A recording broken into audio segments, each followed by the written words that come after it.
Minerva അക്കാദമിയിൽ 3-ഇയർ degree കോഴ്സുകൾ ആരംഭിച്ചിരിക്കുന്നു. Medical lab technology, operation theatre technology, cardiac care technology, dialysis technology, hospital sterilisation (CSSD), radiology technology, optometry technology കൂടാതെ hospital management MBA കോഴ്സുകളും ആരംഭിക്കുന്നു. Minerva academy.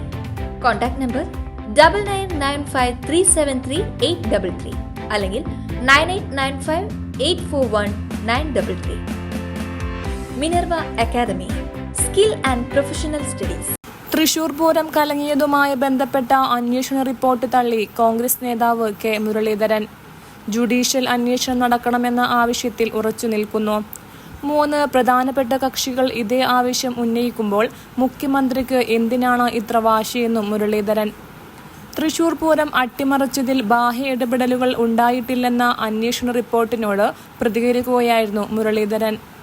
അന്വേഷണം പ്രഖ്യാപിക്കുന്ന സമയത്ത് അന്വേഷണ ചുമതലയുള്ള ADGP RSS നേതാവിനെ കണ്ടെന്ന വാർത്ത പുറത്തു വന്നിട്ടില്ല. പിന്നാലെയാണ് തൃശൂർ പൂരം അട്ടിമറി ADGP അന്വേഷിക്കേണ്ടതില്ലെന്നും മറിച്ച് ജുഡീഷ്യൽ അന്വേഷണം ഞങ്ങൾ ആവശ്യപ്പെട്ടതും. അജിത് കുമാറിന്റെ റിപ്പോർട്ട് എന്താണെങ്കിലും അതിന് വിശ്വാസ്യതയില്ല. ജുഡീഷ്യൽ അന്വേഷണം വേണമെന്നതിൽ ഉറച്ചു നിൽക്കുന്നു. പൂരം കലങ്ങിയ വിവാദത്തിനു ശേഷമാണ് രാഷ്ട്രീയ ചിത്രം മാറിയത്. പൂരം അട്ടിമറിയിൽ നേട്ടമുണ്ടാക്കിയത് BJP ആണ്.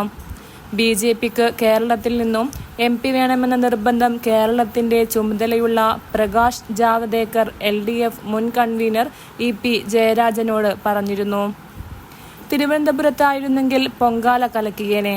പക്ഷേ തിരഞ്ഞെടുപ്പിന് മുമ്പ് പൊങ്കാല കഴിഞ്ഞുപോയി.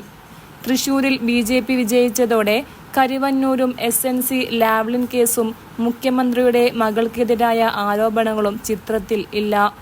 കെ മുരളീധരൻ പറഞ്ഞു. News desk any time news.